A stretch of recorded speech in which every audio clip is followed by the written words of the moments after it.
Welcome on in to another edition of the Between the Hash Marks podcast. As always, I'm Matt Lombardo, joined by my friend, colleague, mentor, and the purveyor of the Two Deep Zone, Mike Tanier. Michael, this was supposed to be a week where training camp gets underway, but of course, life seems to get in the way of that. And here we are on a Tuesday recording this podcast with some difficult news that needs to be addressed really on all fronts of the NFL world and the NFL community. Yeah, we get into this job hoping to just be talking about touchdowns and position battles and quarterback controversies, et cetera. And we're going to do plenty of that as the weeks go on. But like several things in a row just happen in the NFL that kind of takes us out of our comfort zone and takes us out of like the good time element. And we should talk about them. For sure. And it was supposed to be a week of hope and optimism across the league with training camps getting underway. And all of that was pierced by the sobering reality of this very uniquely American epidemic of gun violence and mass shootings coming for the NFL on Monday when a gunman casually walked into a Manhattan high rise that houses the league office, killed four people before ultimately turning the gun on himself. And Mike Deanna Rossini, good friend of ours of The Athletic, reports that an NFL employee named Craig Clementi was hospitalized after being struck in the back by a bullet just as he was on the phone trying to warn his colleagues and friends to stay safe and barricade themselves where they are within their office. And there's also reporting out now that the gunman had targeted the NFL offices specifically and left a note citing the league's ongoing issues with CTE and concussions as a motivation before ultimately shooting himself in the chest, as some former NFL players have done to preserve their brains for science.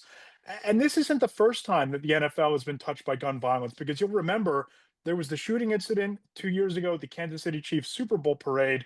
Yeah. But it's just yet another reminder of the risk that we all take in this country every time we leave our homes and the unprecedented vigilance that life in America now requires. It shouldn't be normal, but it has become our new normal. We shouldn't have to look over our shoulder every time we walk into the grocery store or search for the nearest exit every time we walk in and sit down in a movie theater or learn how to barricade ourselves in our office doors or in our classrooms with the heaviest furniture we can find as quickly as possible. But unfortunately, there are few things that are more uniquely American than gun violence and mass shootings. And this is just another reminder that even the NFL, even this behemoth of a business, even this cultural icon Mhm. isn't averse, isn't insulated from an incident like this coming home to roost.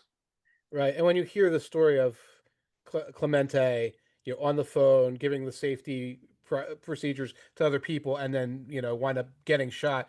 I mean, you and I are in this place. Where does your mind go? Who do you think of?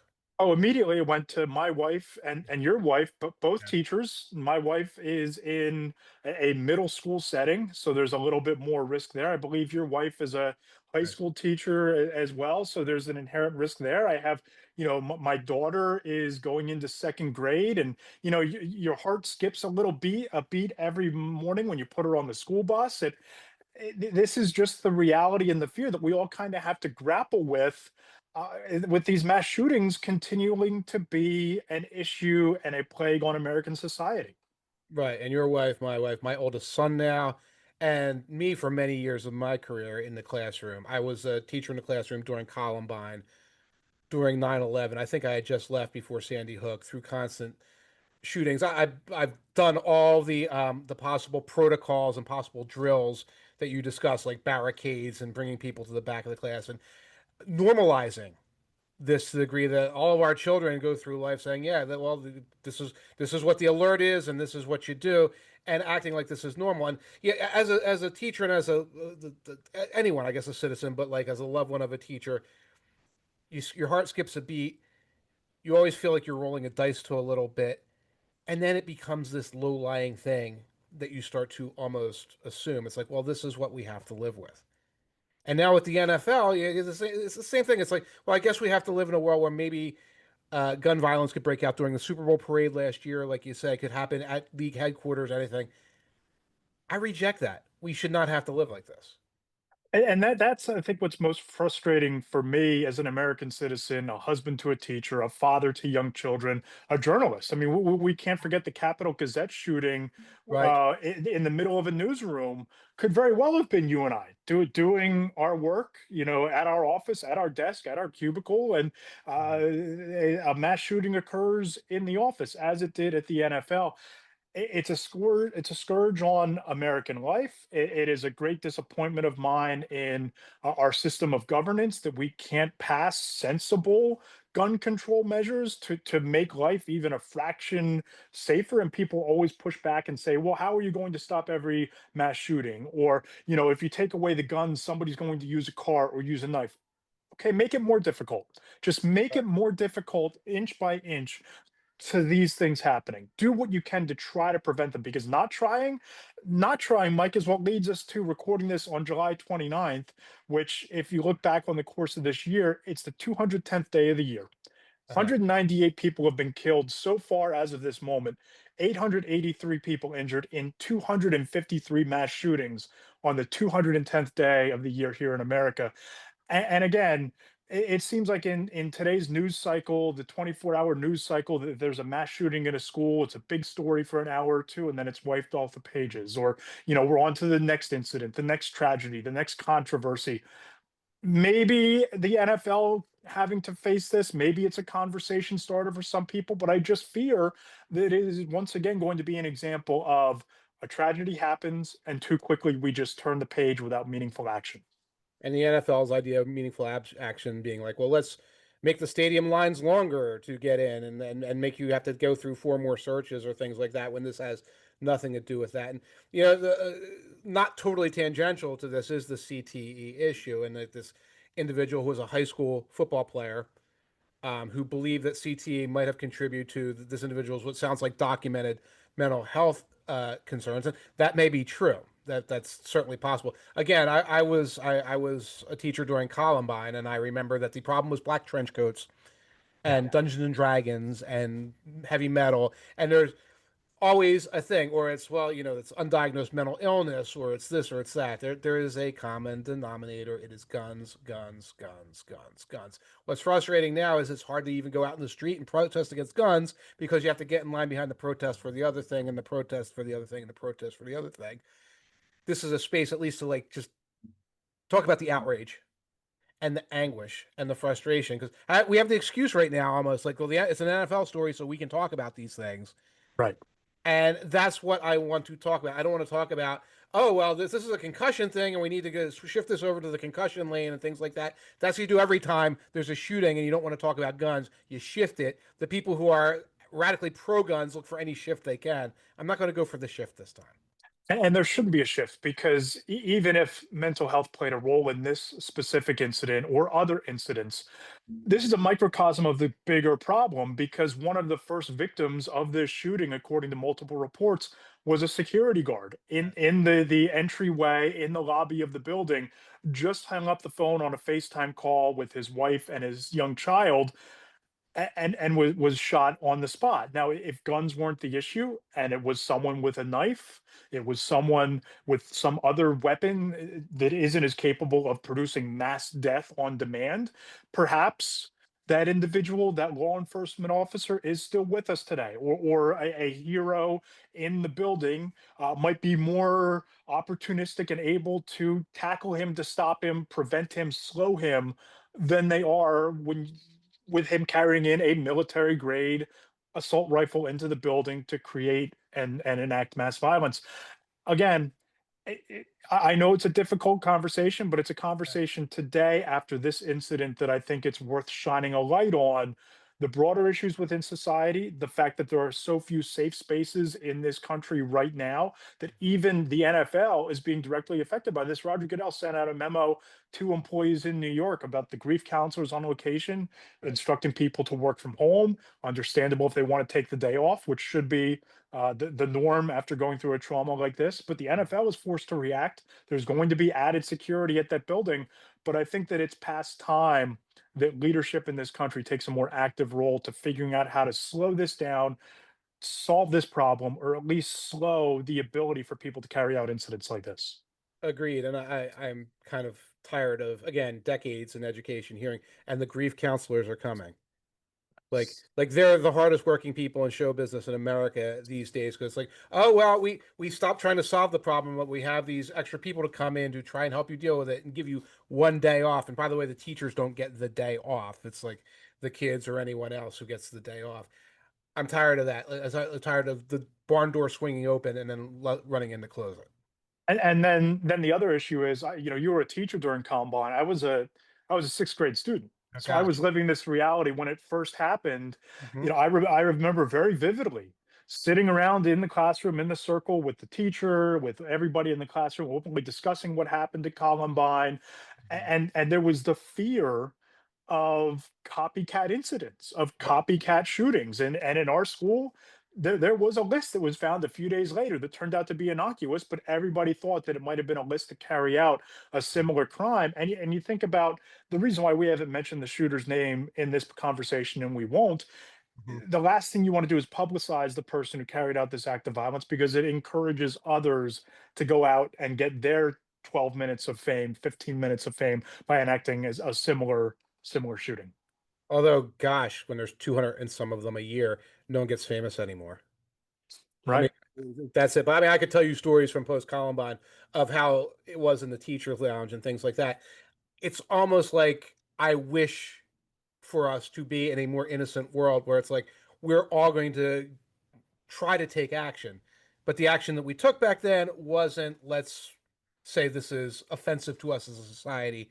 The, these guns, we are killing children. That wasn't the action we took. The action was deflect, deny, victim blame, use this as an opportunity to sell security systems to schools, to arm security guards in schools, to put metal detectors in schools. I'm sure that there'll be a banner industry at that building for the NFL and KPMG and everybody is in having extra security. Wow, you feel better now. You're living within a penitentiary system to feel safe. Is that really how we're supposed to live as Americans? And then when you step out of that bubble and you step into the grocery store, or you go Yes. to see a movie, or you Yes. drop your child off at school, or you kiss your wife goodbye before she goes to work in a school the next morning, or you go to run an errand, you're no longer within that fortress. and Right. and and the police state mentality of how to solve this problem, it doesn't solve the problem. It's the guns. When you look at how other developed nations around the world have handled this issue, it's the guns, it's the guns, it's the guns. Yep. Yep. And unfortunately, Mike, the news on the field, or close to the field, it wasn't that much more encouraging, or hasn't been that much more encouraging this week. I'm not even sure how to transition into this conversation, Just but transition out of the gun conversation. There's no like smooth. Speaking of other things, but go on. Yeah, yeah, yeah. you got into this a little bit early on in walkthrough, which was a tremendous column overall.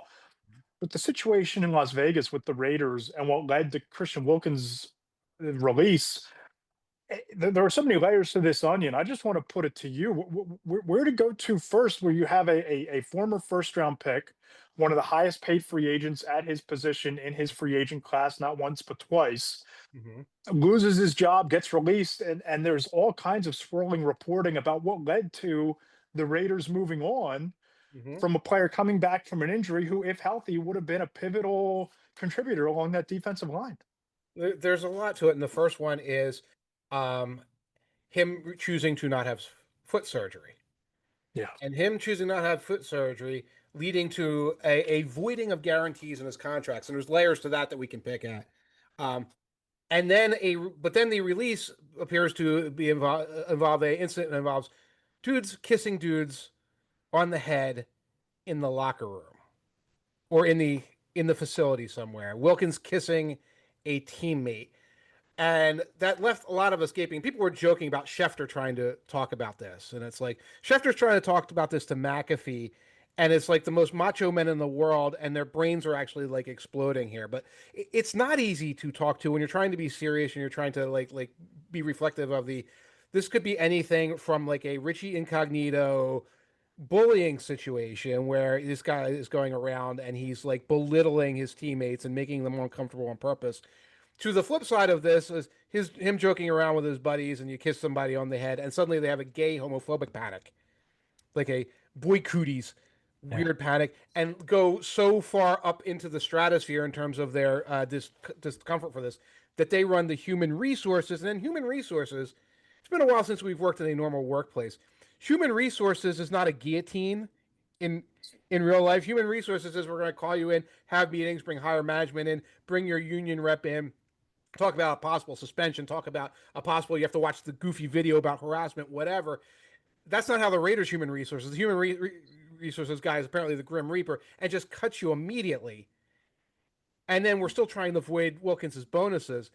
And again, there's layers. There's like a socio So many.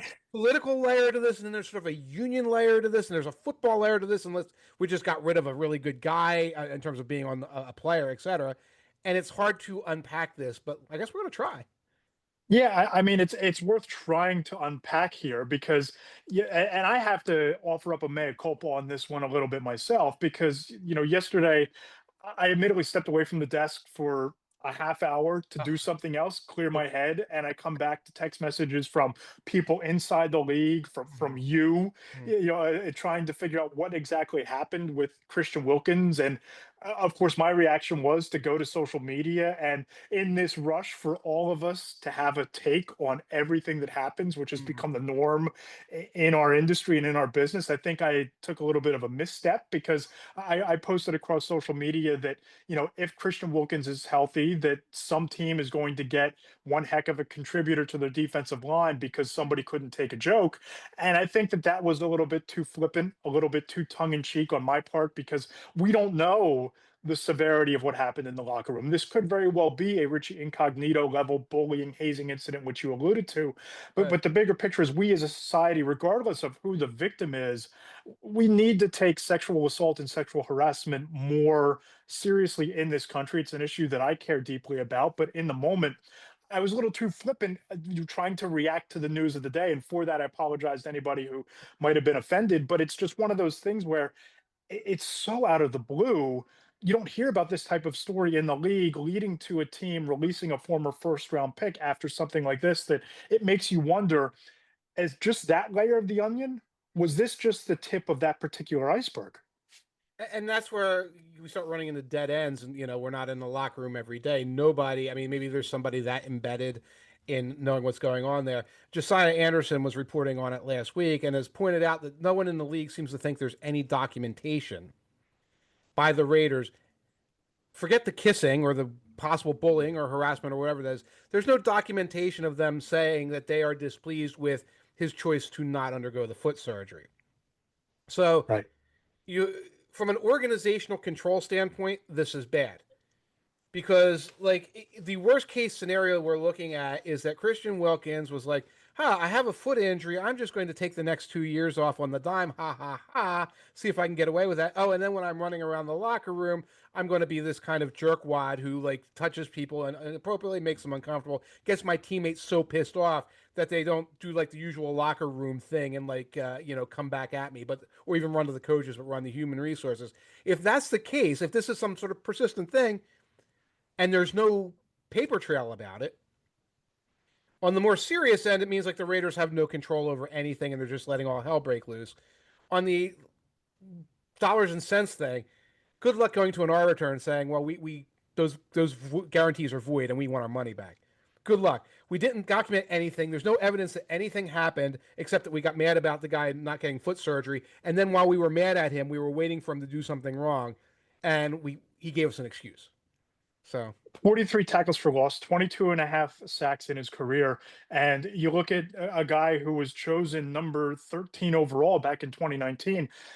There isn't an NFL GM or an NFL head coach who hasn't met a former first round pick that they don't instantly fall in love with, right? I right. mean, that's just the way that that business operates. Every coach, every general manager, every coordinator, they believe they can be the team, the coach, the situation to bring out the best and the most potential out of a guy with a first round pedigree.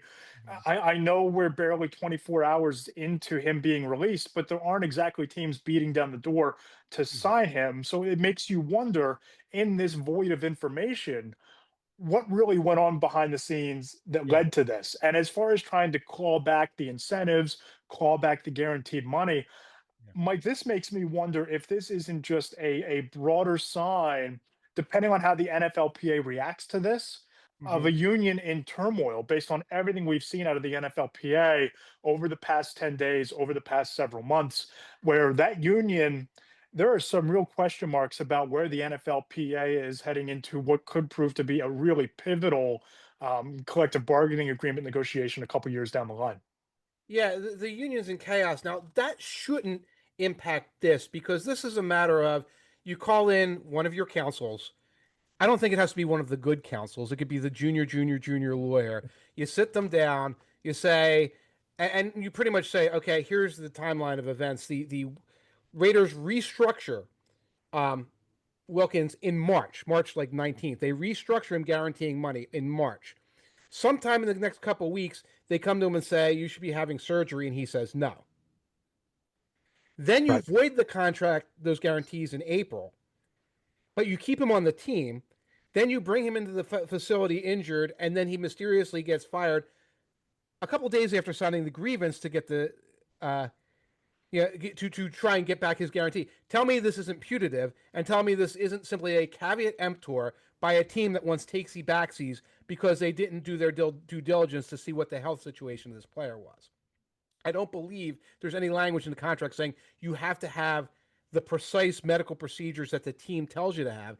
If there isn't, that's an open and shut case. If there isn't, then this is over. So there are big union issues. Obviously, this should be like whatever lawyer is lying around, get in there, sit next to Wilkins. Mark Davis is on the other side, like, oh, you kissed another guy, or whatever Mark Davis's goofy ass thing going to come out of his mouth, and arbiter say you're being cheap. Pay the man the money you said you were going to pay the man a couple of days before you changed your mind.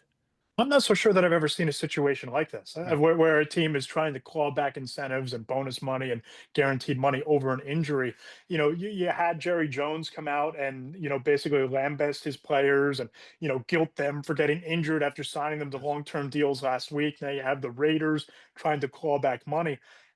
I've just never seen anything like this go down, especially surrounding a former first round pick. yeah, And it's almost like what actually behooved them moving on? Was it whatever is going on with right. Christian Wilkins, the person, or Mm-hmm. was it this, anger, disappointment, frustration about him not getting foot surgery and then not rehabbing at the facility, choosing to do so at his own pace on his own?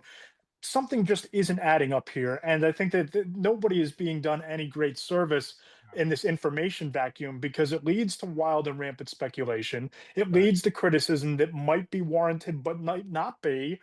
And I do wonder if we're going to hear more what the next layer of this onion for this story is going to be. And let's take the assumption right now that the person who got kissed, the victim of this what do you call it, human resources incident, he was embarrassed by this for whatever reason. You're allowed to be embarrassed by something. If the Raiders care about this particular employee, they would like this to quietly go away. And it quietly Yeah. goes away a lot more quickly if you just say, you know what, we're just going to pay that bonus money out. It was caveat emptor, and we're on the football. But while we still have to pull at these threads and dangle at these threads, and Wilkins is out there as a free agent who has this miasma around him of whether or not he's still hurt, whether he was malingering on the injury, whether he's a clubhouse poison of some kind. You're not doing for football operations and this particular individual any services by making this a thing that can be talked about on not just here, but like on the McAfee show and in other places like that. For sure. And one thing that I think needs to be more talked about is, cancer prevention screenings. And Yeah. there was a unfortunate, but also fortunate because of the size of his platform. Deion Sanders comes out and basically not only reveals his scare, his diagnosis, his win in the battle over bladder cancer, but shines a light on the importance and the value of going to your annual screenings and getting checked up and being made sure and reaffirm that you're doing okay and that you're healthy and avoiding cancer and all these things. But Coach Prime overcoming a pretty big health scare. You talk about first of all, you talk about flippant. Yeah, I do a lot of Coach Prime jokes. And I was actually scrubbing some from my walkthrough on Sunday night when I realized like this sounds like I didn't know it was happening, but I heard the press conference was being scheduled.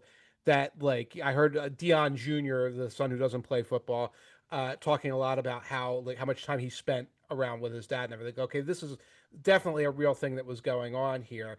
So I'm glad I scrubbed those. But like, you recognize that while Dion can be this sort of media caricature person on one end, it's a real dude on the other end. And for an old guy who's only a couple years younger than Prime Time, who was the absolute, not just the fit of health, but the fit of cool for years and years and years.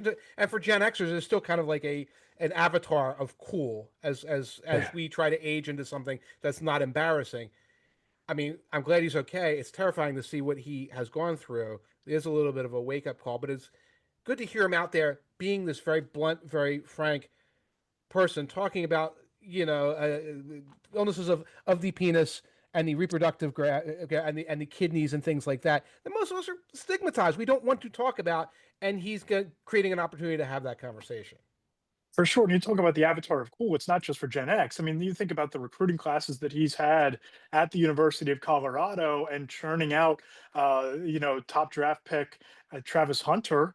You talk about Shador Sanders' college career. You talk about what he's trying to build there at Colorado. Obviously, still really cool to have Deion Sanders sit in your living room with Yeah. the recruiting pitches, but almost more valuable for him to shine a light on the importance of the conversation with your doctor and to not shy away from something that might be brewing under the surface or might be dealing with but you don't want to face head on. Maybe you're worried too, or maybe there's a stigma that you're dealing with, or you don't want to fight through to get the diagnosis. Even one of my wife's very close friends, a woman in her early 30s, was diagnosed with breast cancer. And recently, after over a year of treatment and fighting, she's thankfully in remission. But this is a disease that comes for all ages and all age brackets, walks of life, races, genders. And for Coach Prime to be out there and talking so openly about it, it's just another step in the right direction for people to realize, okay, maybe I should go talk to my doctor about that. Yeah, in fact, give me 1 second. One moment. I'll be right back. Yeah, again, as somebody his age, I did go to the doctor, got a full screening a couple of months ago, but procrastinated a little bit um, on the colon guard. Oh, Okay, there you go. still in the box. They've been sitting here for a month, because you don't want to do it. Right. You definitely don't want to have the colonoscopy screening, which is rather invasive, but you're not necessarily wanting to grab this thing and go into the bathroom and see what it entails and what you're going to have to reach into and what you're going to get. Get your colon screen, especially if you're about 45 or older. And as soon as we're done, I'm going to go take care of this. I'm glad you are. You go. Former colleague, no, in all Yes. seriousness, former colleague and eventually one of my bosses at 97.5, The Fanatic in Philadelphia, Jason Martinez, also very involved as one of the announcers on the Philadelphia Flyers broadcast team. Hmm. He's going through the fight for his life Wow. with colon cancer. And he's, I believe, a year down the line of treatments, multiple rounds of chemotherapy, radiation. NHL.com did a profile on him a month or two ago, the battle that he's gone through. And the takeaway is get your screening, get it done. So, friend to friend, brother to brother, I'm glad that you're taking this step to just get the screening done, get it checked. You hope for a clean bill of health and you put it out of mind until the next round. And rest assured, I'm waiting until after the podcast to do so. Got to have a little bit of fun with this.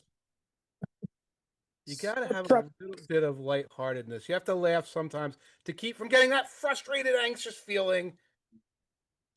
Not that knots up in your colon. Probably the smart way to handle things. And we are going to talk a little bit football, a little bit of football, a little bit later on. I promise. We're going to be joined by Cameron Lynch, former Los Angeles Rams linebacker, Tampa Bay Buccaneers linebacker, doing some really cool things in his life after football. And if you read Four Downs on Monday, I had a really fascinating conversation with all pro safety Jordan Poyer, Yeah. former Miami Dolphin, former Buffalo Bill. He's in the throes of mulling retirement. He told me point blank that if the Buffalo Bills call, they're the only situation that he would return to, the only place he would go, that it would be cool to finish what he and the Bills started. But otherwise, if that phone doesn't ring, he's riding off into the sunset, and he's building a pretty cool sunset for himself and others. Yeah, I read that, and he's going for like sort of the whole holistic health approach. including the fact that he's doing some Aaron Rodgers type things. That when Aaron Rodgers does them, we do the joke about them. But like we again, like you joke about these guys because they're a caricature of themselves sometimes. That doesn't mean some of the things that they might be into might not be good for you or worth exploring or helpful to somebody at that pivot point in their career where they're transitioning from being this millionaire athlete in the limelight to somebody who has to, be a parent, be a caregiver, be a spouse, etc.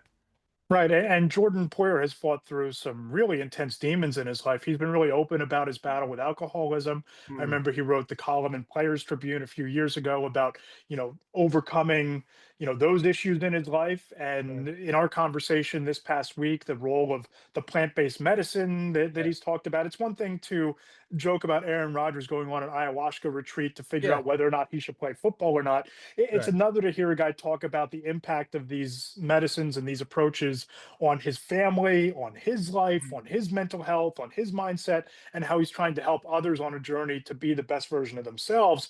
Very different points of view, very different perspectives on the same thing. Now, holistic medicine might not be for everyone, but the fact that he's diving in with both feet to not only promote this because it's helped him so significantly, be with the mindset of helping others, I found that pretty commendable and pretty admirable for a guy who has made a career out of being a football player. Now he's looking for a greater purpose. It takes a lot for these guys to be honest about that stuff. Yeah. Oh, for sure. Because we will make fun of Aaron Rodgers, and it's like, oh, we're all supposed to be tough guys and drinking 30 packs, and they're supposed to be eating steak and lifting weights. And yeah, my personal like comfort with ayahuasca and things like that, that's always like a little bit out on the fringe. But when you start talking about meditation, you start talking about yoga, you start talking about, I hate the word mindfulness, but these things that like that help. The deep breathing exercises that he was talking about. Yeah. All right, I'll tell you, share you a true story, and this does not involve ayahuasca or pooping, which seems to be coming up a lot. For some reason, you keep bringing it up. I was donating blood last week. Showed up, my blood pressure was too high. Okay, it can't be the systolic can't be over 100 or something like that. I've been denied in the past. I am on and off medication for high blood pressure. She's like, I'm coming back in 3 minutes. We're going to take it again. I did the breathing exercise, tactical breathing exercise, something I've learned in the past as a anxiety, depression, a support thing, to calm those things down. You can get apps for it, etc. Did the tactical 5 second, 5 second, 5 second, 5 second breathing for 3 minutes. She came down. She came back, took my blood pressure. It was systolic was down to 80. Wow. I was able to donate Wow. 4 to 5 minutes of just going 2, 3, 4, 5, 2, 3, 4, 5. Just doing that was able to have like a real physiological effect on your body. Now, if it's going to have that physiological effect on your body, it's going to have an effect on your mind. It's going to have an effect on your mood. And if that's what that simple breathing exercise can do, what happens if changing an exercise regimen? What happens with a meditation regimen, a yoga regimen? And yeah, the tea again, that kind of scares me. There are things like there are cannabis-based things that are available widely now that can help, that can help your mood, help put you in a better headspace for to dealing with things. And I'm glad somebody like Poyer is exploring them. Yeah, and I think that reinforces what Poyer was talking about with these deep breathing exercises, the power of your breath, not just you able to lower your systolic blood pressure that Yeah, quickly, that effectively, that significantly, but he talked about how athletes will, before games, use those exercises, before key drives on the sideline, go through breathing exercises to help them get into what he called the flow state, which is what you and I might have called getting into the zone back in the right. day, when we were playing. And it's a real physiological response just to the power of your breath. And I found it interesting, I found it deeply fascinating, and I think it's really interesting and really commendable that as he's looking ahead to that next chapter of his life, it's with a goal in mind of helping other people discover what people like you and him have already found your way into. That's neat. Yeah, it's like that mindset of being fierce and focused. Right. Because sometimes you can be fierce and completely unfocused, and sometimes you think you're focused, but you're actually in this kind of nervous fight or flight type state. And we talk about the breathing exercises. A lot of this stuff was been studied by the military, is used by the military. This is not so far out in the woo woo silence or some kind of weird lefty thing or things like that. This is stuff that like every day free cost Yeah. free, whatever, can be like the start of putting you in a position to journey to something where you're more comfortable with yourself, better to the people around you, better to yourself.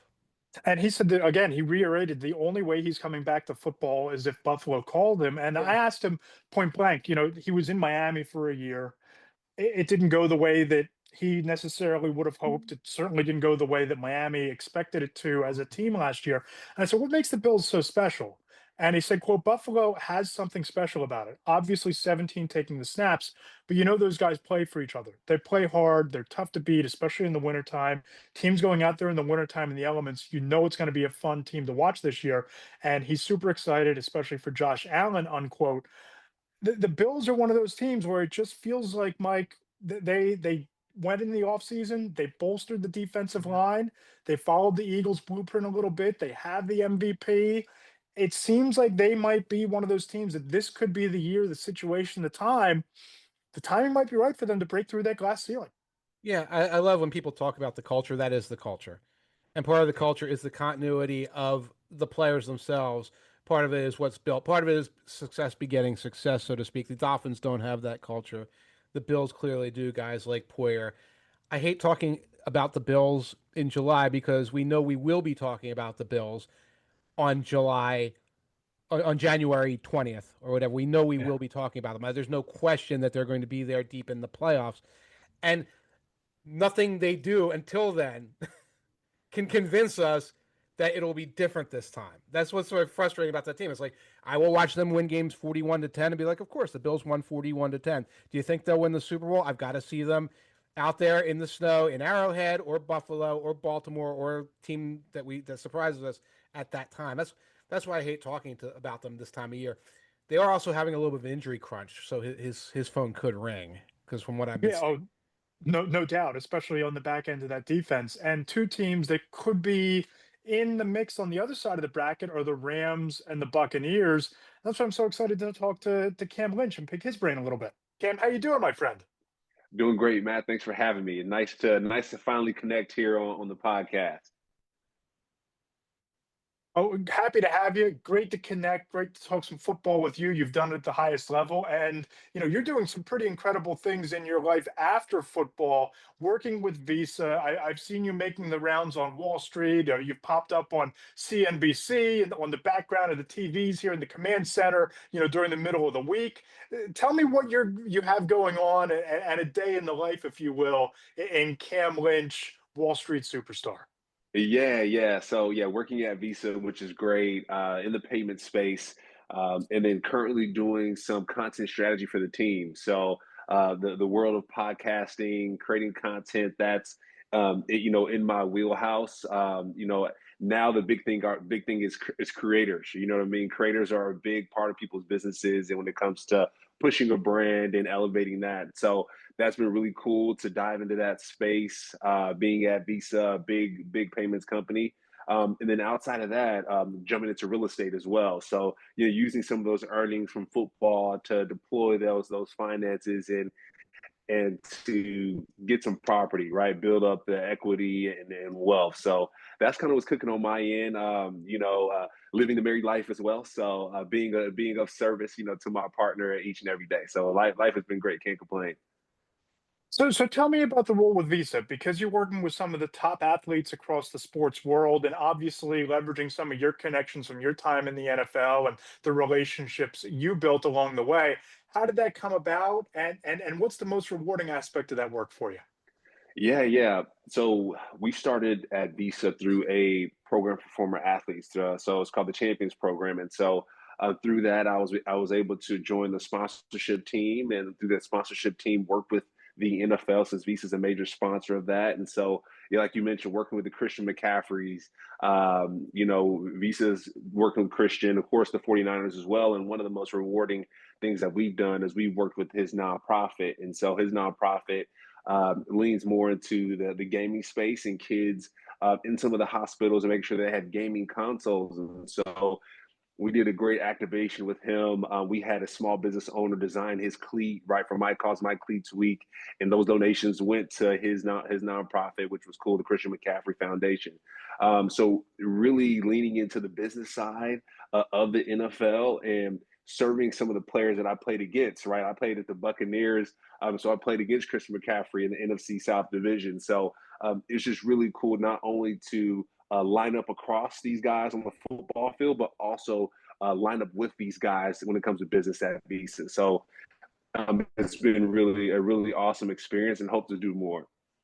And you mentioned Christian, and obviously you guys had some battles when he was in Carolina, and now you see him looking to come back from the injuries from a year ago. What makes him special? Because you start naming off the top running backs in the NFL. Of course, you have your Saquon Barkleys. You can talk about Josh Jacobs winning the rushing title in a big year in Green Bay, his first year with the Packers. But Christian McCaffrey's name is in that upper echelon elite of the elite. What makes him special as a back and as a player? Yeah, he can do it all. I think it was a year that he won, was it offensive MVP?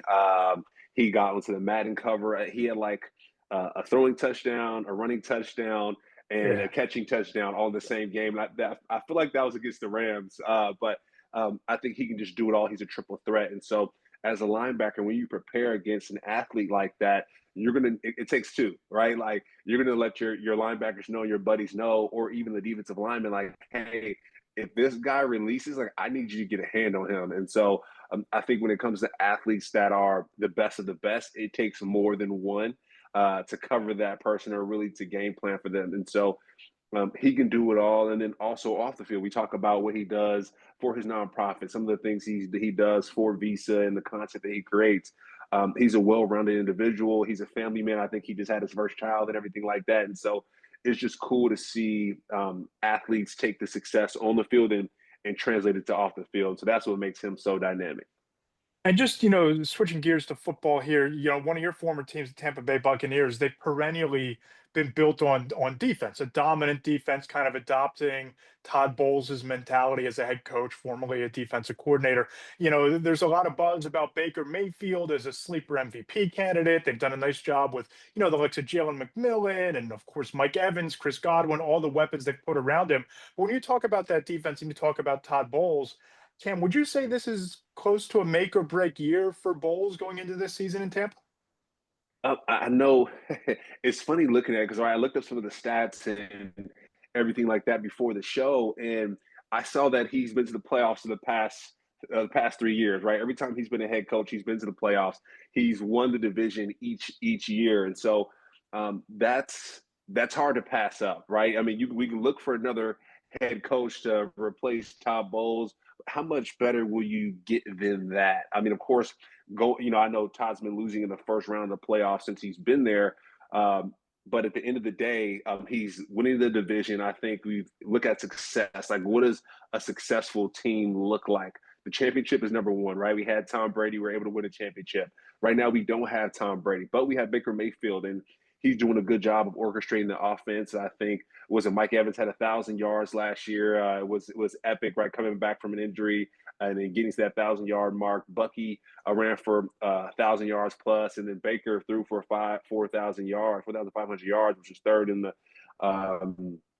league. So I think at the end of the day, he's doing a great job on the offensive side. I know Liam Cohen left, and Josh Grizzard is leading that offense, but I feel like Todd Bowles is doing a great job of having successful seasons. A championship is the most successful that you can have, but he's having successful seasons. And I think we need to give someone like him a chance, especially when it comes to the brown and black head coaches, right? I think the time frame is a little bit shorter. And so I think within the time that he has been a head coach, he's done a great job. So I don't think this is a make or break year. The defense, I would say, though, Matt, he's known as a specialist on the defensive side. I think the defense is going to have to apply some pressure, create some turnovers to help his case out. And of course, the Buccaneers signed both Jason Licht, the GM, and Todd Bowles to a 3-year extension, going into the season. So there is some runway there for Bowles, for this group that's done such a great job of building a consistent contender. What's it going to take for Tampa to get over the top? You talk about winning the division every year, going to the playoffs where the success has been a little harder to come by. How do the Buccaneers get over that hump? How do they climb into that Super Bowl tier in the NFC? Yeah, I think it's the defense. The defense has to create some of the turnovers, get the ball back to Baker Mayfield. I know Levante David is back. Thank God. I think the Buccaneers defense has a chance when Levante is playing football. And then also when the Buccaneers stay healthy. Matt, I'm here in Tampa right now, and it's hitting 100 degrees each day. And so I imagine that wear and tear takes a toll on the bodies of the players, especially as the season continues. And so I know the guys are going to be happy when the bye week comes, right? So after the bye week, they can get some rest after training camp and go on a run like they did last year. But what I would say is the defense is going to have to get some turnovers. That's going to be a big key. And then, of course, the offense continue to click on every cylinder. Make sure that Mike Evans has his 1,000-yard season. Bucky Irvin, same thing, and really just repeat. And I know Tristan Wirfs right now, he's working through an injury, so making sure that Tristan is healthy as well. Baker doesn't do all that unless Tristan Wirfs is healthy and making sure he's protecting him. So I would like to see the defense step things up on this year. We drafted some corners and a lot of guys on the defensive side. So I think we're primed to get that done for the Buccaneers. And one of the big offseason signings that flew under the radar just a little bit because it was only a one-year deal was the Buccaneers signing Hassan Reddick. And, a guy who wasn't happy after being traded from the Eagles to the New York Jets. There was that long holdout there. Just from a player's perspective, one, what kind of impact does a guy like Hassan Reddick have on that pass rush? And given that it's a one-year deal, how much added incentive is it for Reddick to go out and ball out, knowing that, hey, that next big contract might be looming if you get that 10, 11 sack type of season this year? Yeah, Simon Reddick, he's 30 years old right now. And so every moment counts. I think he posted something on his Instagram talking about vengeance, right? Like his comeback year. And so that's really cool to see. And you look at Hassan Reddick's stats. I mean, you look at the Super Bowl in 2023, my man had like two and a half sacks during the Super Bowl. And so he led the league in sacks that year, I think, with like 19 and a half. And so to go to the Jets. I think he held out for a little while for contract issues, and then now with the Buccaneers, I think it's we landed on the gold mine, really, right? Was it one person's trash, another man's treasure, and I don't think that athletes are trash in that sense, but just the analogy. The Jets didn't want him, the Eagles didn't want him, but the Buccaneers we want him here, and so I think he'll be able to apply some great pressure on the quarterback, force some fumbles, which he's led the league in at one point as well. And I think about just the Buccaneers defense. I think about players like Shaq Barrett, right? When Shaq Barrett came to the Buccaneers from Denver, I think he was destroying offensive linemen and quarterbacks. And so I think Hassan Reddick's going to have that similar juice when it comes to the Buccaneers defense. And playing in front of a guy like Levante David, he's going to make Hassan Reddick's life a lot easier. And so with the younger defensive back group, I think those guys are going to be happy to play behind Hassan Reddick as well, because the ball is going to have a little bit more lift than normal, right? The quarterback's going to throw the ball in inaccurate positions because of the pressure. And the Buccaneers did a great job last year pressuring the quarterback. So I see a bright future for Hassan Reddick. He's going to have to get used to the heat. I'll say that, Matt. But other than that, it should be a great year for the Bucs defense. I want to switch gears to one of your other former teams, the Los Angeles Rams. I mean, they came 13 yards away, a play away from knocking out the Eagles in the divisional round of the playoffs last year. How do they close the gap? Because, I mean, the NFC's loaded, right? You have Philly, you have Washington. If Detroit can stay healthy, if San Francisco can stay healthy in their own division, Arizona is coming on pretty strong. The Falcons are a sleeper team. What do the Rams need to do with the roster they have in place to close that gap and become a legitimate Super Bowl contender? Yeah, what the Rams did, what I like, similar to the Buccaneers, is they loaded up on defense a little bit. I think just getting a guy like Puna Ford on the defensive line to help out, Braden Fisk and Kobe Turner. I think that's really important. The run game is a big deal, and you look back to that Eagles game. Saquon Barkley is known as a Rams killer now because of the way he ran the football against the Rams, and so locking in a linebacker like Nate Lim and to help firm up and lead that defense, I think is really important. And so the Rams did a good job of, like I said, making sure that the defense is strong. Chris Shula is a second-year defensive coordinator as well, and so having that experience of playing against the Super Bowl champions and the Eagles, and I know they were 13 yards away, but at the end of the day, it was a butt whooping. Let's just keep it honest. It was a butt whooping. And so for Chris Shula to get some experience and get some more guys up front to help him out, I think it's going to be a big deal. And then I mean, a guy like Jared Verse, where he's just getting better. I think he's going to show up for that defense in a great way. And I think, of course, firming up the linebacker position, Nate Landman drafted a linebacker as well, and then make sure the DBs are covering on the back end. And then, hey, hopefully Matthew Stafford stays healthy. That's the other big thing as well, right? I think he had some back issues, so making sure that the offense clicking on all cylinders. Devontae Adams, which is really cool to see. Puka Nacua, Tutu Atwell. So they have a chance, I would say. You mentioned Jared Verse. He was incredible as a rookie, 4.5 sacks, was somehow even more dominant than that in the Rams' two postseason games. What's his ceiling as a player? And is there a linebacker that maybe you've played with or played against or you've come across in your career that Jared Verse reminds you of in terms of what he could become?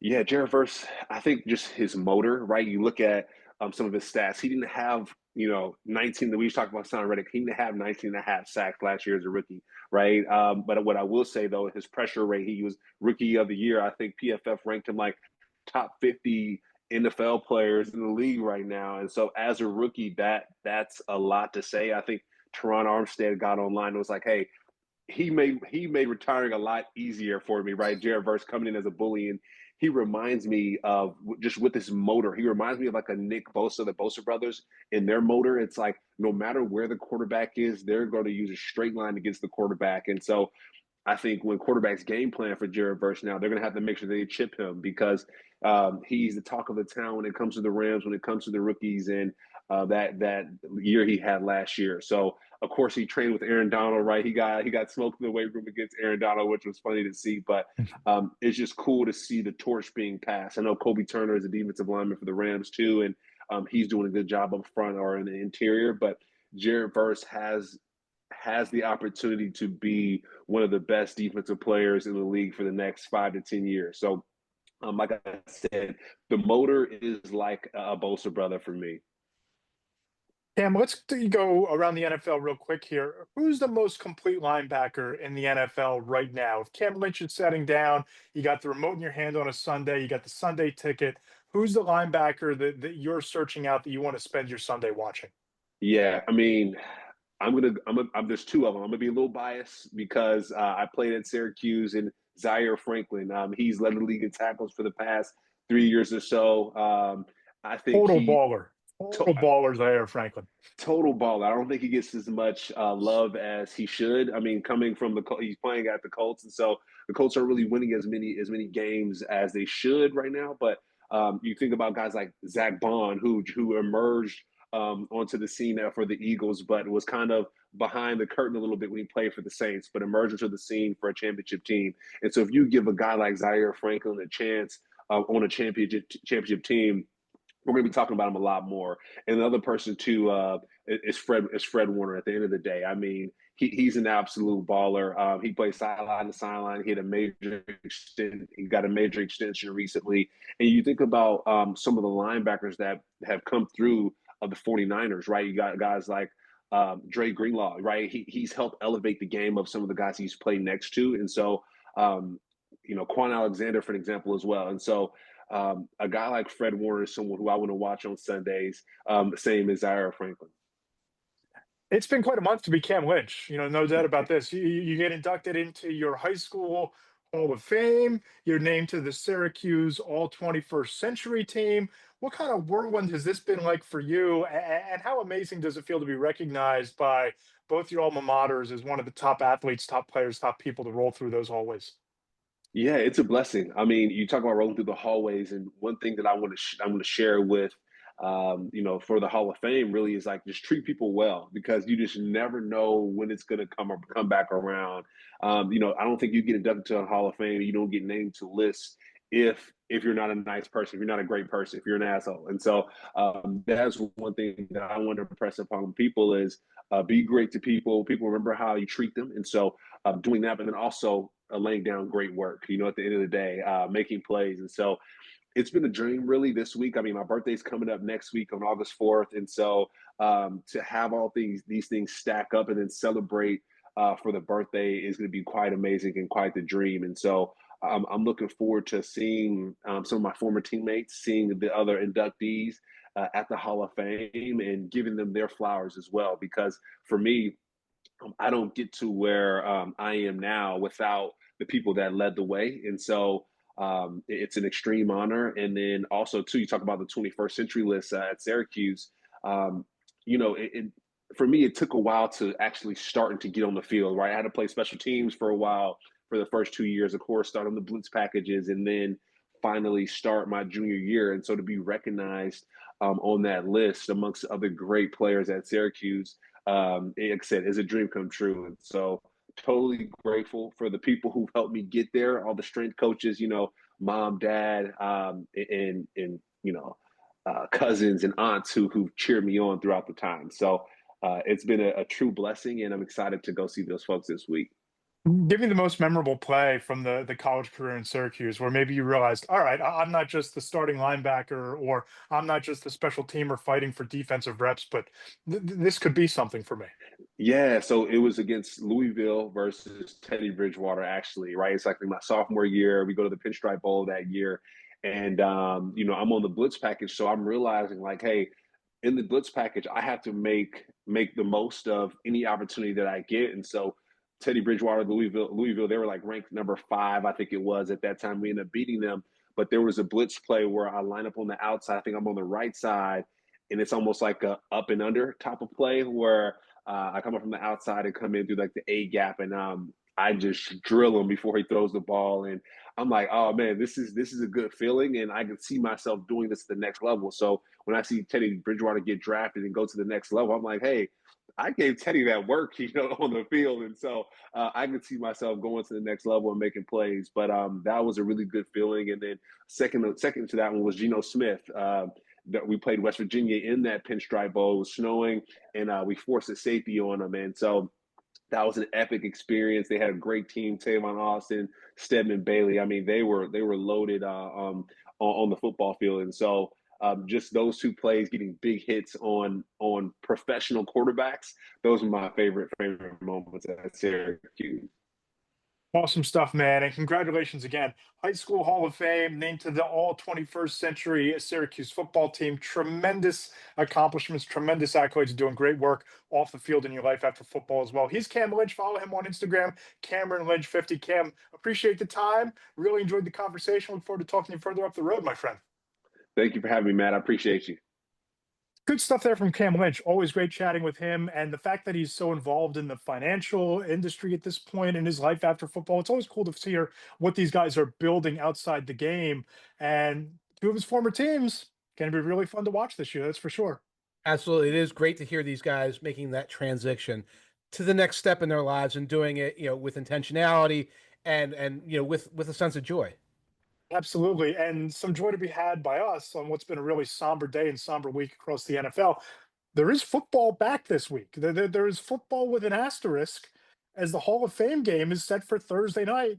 The Fighting Dan Campbell and the Detroit Lions against the Mike Tanier's favorite Los Angeles Chargers in the Hall of Fame game in Canton. We won't see, in all likelihood, Justin Herbert. We're probably not going to see Aiden Hutchinson as Oh, he works his way back from injury. But 2 really compelling teams are the top of the depth chart, and a lot of fun young players on both of these rosters that we're going to get some quality minutes from, some quality snaps from on Thursday night. right. We may get 5 or 10 quality minutes out of it. Now I'm going to hold something up, and it will not be a home colonoscopy kit. This is my football season candle. Oh, look at you. From Bed Bath and Beyond. My son got it for me. Now he has a hard and fast rule: never to buy a candle that doesn't smell like something that they can explain what it smells like. Like no Okay. abstract candle. So if the candle says sandalwood and cedar, you can buy it. If it says pine cones, you can buy it. If it smells like Summer breeze.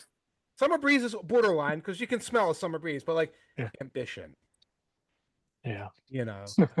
Something like that. So football season, but he felt like he wanted to get me a gift, which and I appreciate. And it is football season, and that game is coming on Thursday. Couple things to look for. First of all, you mentioned Herbert. Herbert has never in his career thrown a preseason pass. Interesting. I think that streak's going to continue on Thursday. But before we get to the rest of these, I know you loaded for bear on Justin Herbert and Chargers thoughts, but I want to make a really quick right-handed pivot here. Uh-huh. What do you make of the Cincinnati Bengals vowing to play Joe Burrow more in the preseason to avoid slow starts. Because on one hand, that's one theory. Get him reps, get him timing. Yeah. Maybe that'll help avoid the slow starts.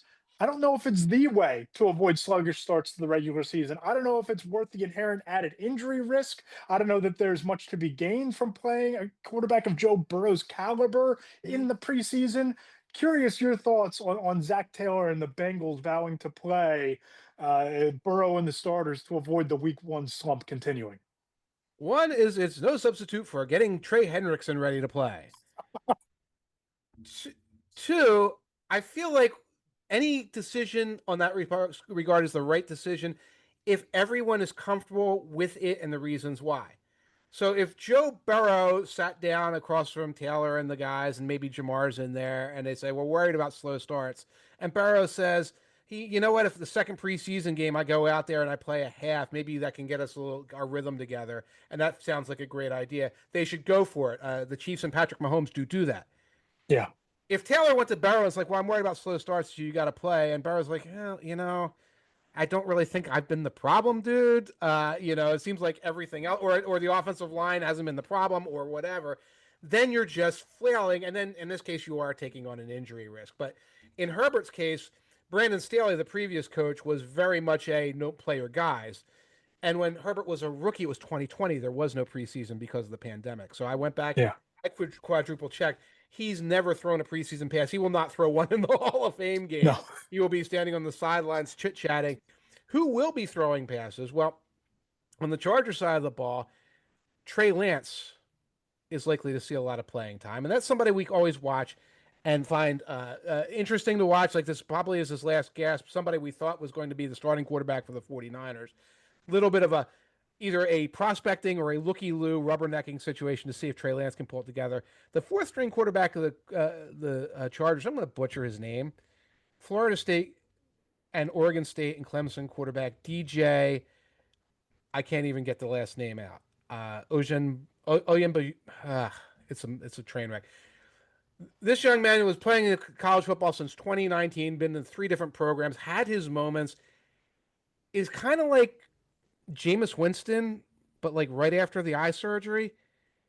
I mean, I wish the young man the best, but anything can happen when this guy is on the field.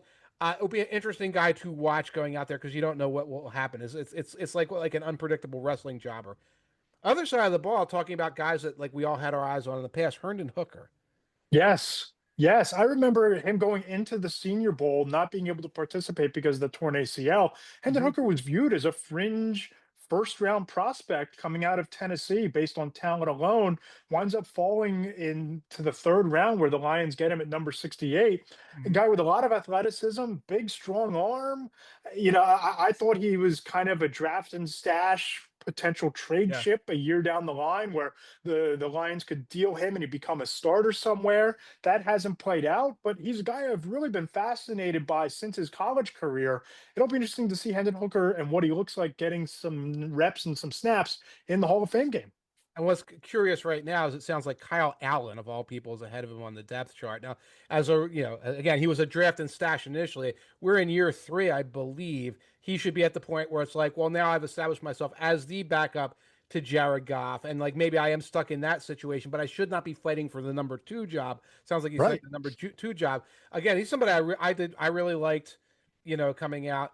I want to see what he can do, and that's going to keep me watching all these interesting backup quarterbacks, plus some other rookies like Omarion Hampton, who we might not see, but who knows, are going to keep me watching the Hall of Fame game, possibly through halftime. Who knows? Yeah. And we get to see what the Lions defense is going to look like this year because all their starters tend to get hurt, right? So we get to see, in August, the defense that will be coming to Motown in November. Right, right. All the guys who are out there in November because everybody's already hurt will be playing, and we might as well get to know some of their names, so I'm not tripping over them like I'm tripping over the name of that Chargers quarterback. Absolutely. So football is back. You get a game on Thursday night. I'm excited about it. The preseason is here. The training camp tour kicks off Yes. Thursday morning in East Rutherford.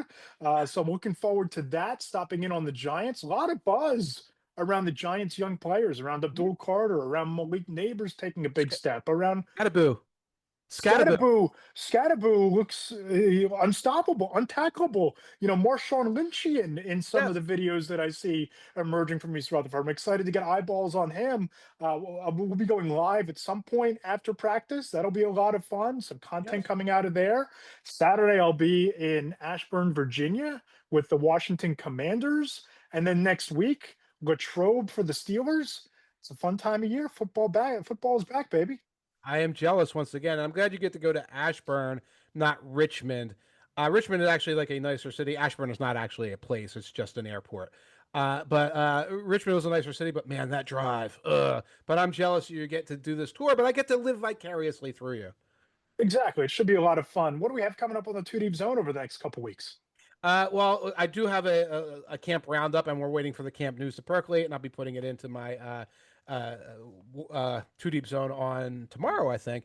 Nice. Thursday, the Falcons' signature moments of Falcons history. And I talked about last week. Promise not to be too mean. Promise not to dwell too much on the negative, on the 28-3-ness of it all. But that's coming up. And then on Monday, the preseason viewing guide. I don't count the Hall of Fame game into the preseason viewing guide. It's in its own little world. But I'll be telling you which teams, if you are inclined to put on NFL Network or NFL Plus and watch preseason games, which teams are going to be fun to watch, bring out storylines, rookies, third string quarterbacks who are wacky, other things like that to look for. Oh, I can't wait. And speaking of the Atlanta Falcons, I want to give a plug to our friend, our guy Tyler Dunn over at Oh gosh. Go Long. Tremendous long form feature on the rise of these Atlanta Falcons and Michael Penix's breakout case and Drake London as the unheralded number one wide receiver that isn't being talked about enough in NFL circles. Really great, thorough read as we've come to expect from a guy like Tyler. I really enjoyed it. I think people will really dig it as well. Yeah, Falcons fans definitely, because you get really deep on Drake London. Like you really get to see what makes this guy tick. Informative, because I don't know much about him. Drake London does not get a lot of ink. We don't kind of know what sort of competitor he is, like how he came through the ranks. It's a heck of a story. Absolutely. And if you're a fan of the podcast, please go ahead and subscribe on Apple Podcasts. Check us out on YouTube at my YouTube channel at Matt Lombardo 975. And if you enjoyed the show and you subscribe on Apple, please go ahead and leave us a 5-star review. Let us know what you like about the podcast. If you want to rip us, go ahead and rip us. We'll read them on the air next week. But those ratings and reviews, both on YouTube and on Apple, really help grow the show. They help push us up the algorithm, make us easier to find, and help us get some of those marquee guests to come through because they'll know what the Between the Hatchmarks podcast actually is. But more importantly, subscribe to the Two Deep Zone on Substack. Mike Tanier's very unique blend of dad jokes, humor, superhero references, and some of the deepest analytical football analysis you'll find anywhere, all in one place. It's mandatory reading every week. It's a one-stop shop for me. And if you like my blend of insider reporting and features, check out Between the Hashmarks on Substack as well. Mike, football is back.